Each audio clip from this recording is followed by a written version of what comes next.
Okay, so I've taken everything out of the box that I need to play case number 4 of Lawyer Up, which is the private eye investigator case. And I've set everything out from that case and the solo content. So it looks like a big mess now, but we're going to walk you through setup. First things first, I know that the AI opponent is going to be playing the prosecution. I've made that decision. So I have their purple base deck here, the solo base deck, and I will not be needing the base deck for the prosecution. So you don't need that one unless you're playing as the prosecution. I'll be playing as the defense, so I'm going to take the base deck from the defense. I'm going to take all these blue tokens for solving clues and such, and I'll take all these tokens. The prosecution tokens can go up here towards the AI. The AI is also going to need this dice and a couple other dice, which we'll just use for extras. This is all the evidence from case 4, so you can leave that in the center. You won't need it right now. You want to place the prosecution dial and the defense dial near each respective side.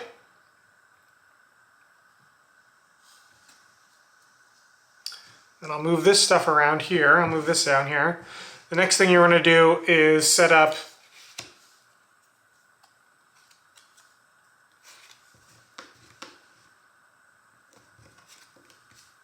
the jury. I like to do it in ascending order. So put all the 2s next to each other and the 1s and sort of have them in order. 6, they're all out of order. Put the 4s here.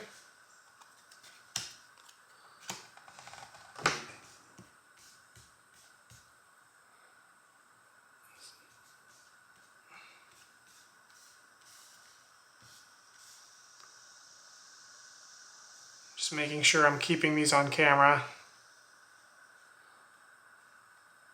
So this is the jury. The discredit tokens you won't need. You're going to take all the bias tokens. I like to put them in one hand. You can sort of shake them up, randomize them a bit. And then you're going to place one on each jury member. On the top, I'm going to put it slightly on the defense's side, but the jury will be evenly split, sort of in the middle. Slight biases towards, one row will be towards the prosecution and one side will be towards the defense. So I have both of the same symbol there, but that's fine. So once you've done that, you want to have the judge place him over here.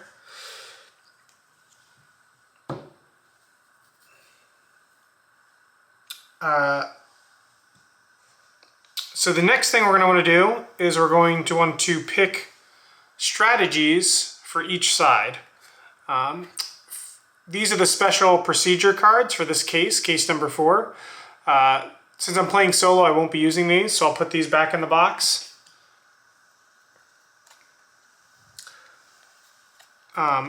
The defense only has one strategy to choose from, so you want to follow the setup instructions here. You have a notepad to keep track of the crime scene, murder weapon, and detective's notepad. So I'll place that down here for now so you can see it. Move these red herring tokens out of the way for a second. And then the strategy tells you that the defense chooses one defendant to be their private investigator and the top card of the ally deck. So the ally deck is right here, has this back. There's a bunch of helpful allies in here. I'm going to shuffle that up.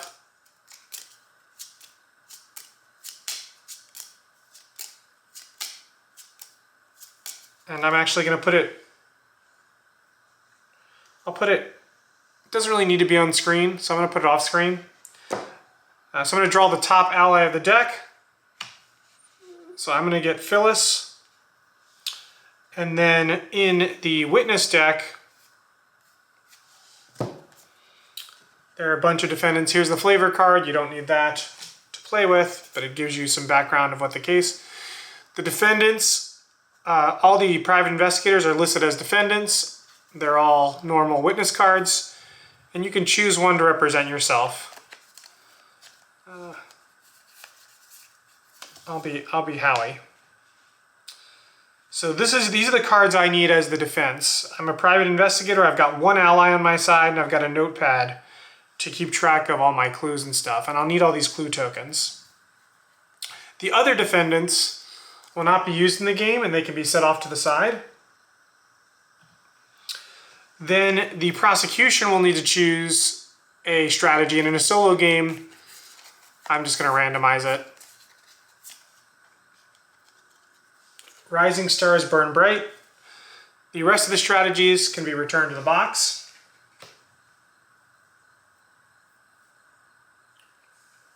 And with this card, let me hold it up as close as I can. With this card, you're going to want to set up the pyramid of conspirators, co-conspirators, and patsies. So in the top, you have to fish out all these cards. I'm going to move the judge down a second. And you're going to need to get everybody on the list. So Alfred Woods,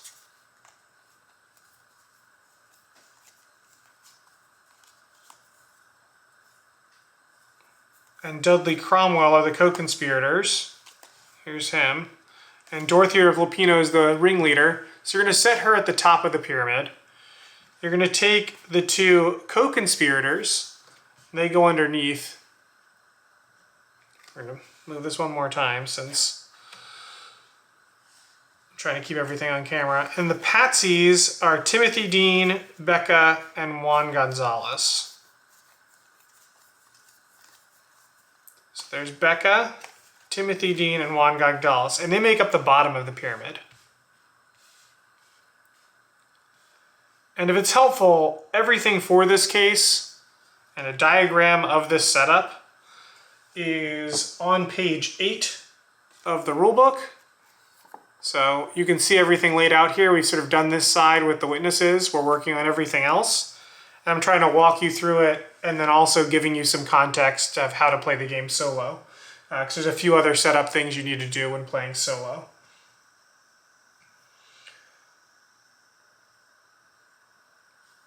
So once you've done this, you can shuffle the witness deck and place that nearby.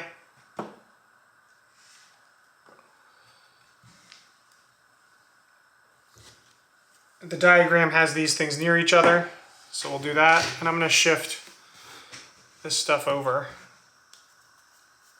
because the next thing you need to do once you set up the jury bias, which I already did, is you need to take all these red herring tokens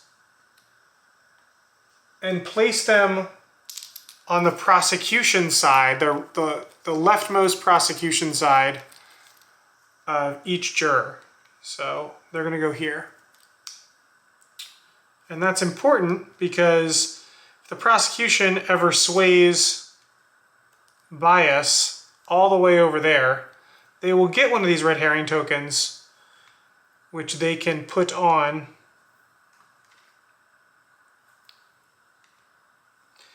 the clue deck, which are all here. You can see there's spots for red herring tokens here, and these are the clues and bias symbols you need to uncover, in this case, the crime scene. But there's different decks, they all have different backs. There's culprit, crime scene, and you're going to want to organize these together. And murder weapon, obviously.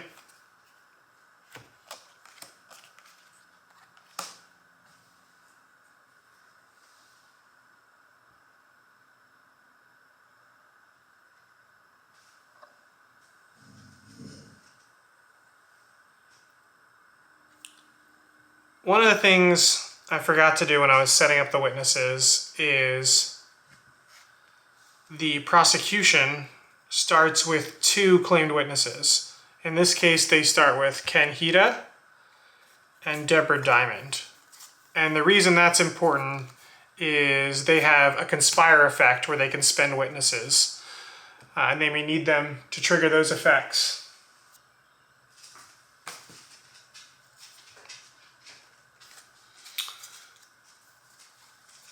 Now getting back to the proof decks with the murder weapon, the culprit, and the crime scene, when you're playing solo, what you're going to want to do is you're going to want to first take out these familiar face. There's an extra card in each of these that isn't a murder weapon or a location. There's a guardian angel. You're going to take out the guardian angel and the mysterious stranger and the familiar face cards from those decks real quick. Just because we're not playing against a human opponent, they're not going to be able to select a murder weapon in each thing for each category. So we're going to do this secretly. This is going to be the truth of the case. So similar to the game Clue, you're going to secretly pick a murder weapon, secretly select a crime scene, and secretly select a culprit. If you're playing the defense in a solo game, you have to sort of do this randomly. If you're playing against an opponent, a human opponent, of course, they can pick exactly the things they want. Maybe they're playing some mind games with you. And then you're going to want to put these extra cards back in their respective decks. That's how you can get additional allies as the defense to help you not lose the case.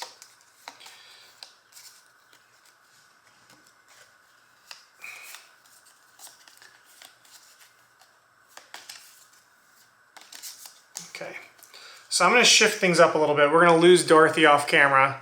But remember, she's at the top of the pyramid. We're going to move all this stuff up just so I have room to set up the rest of the game.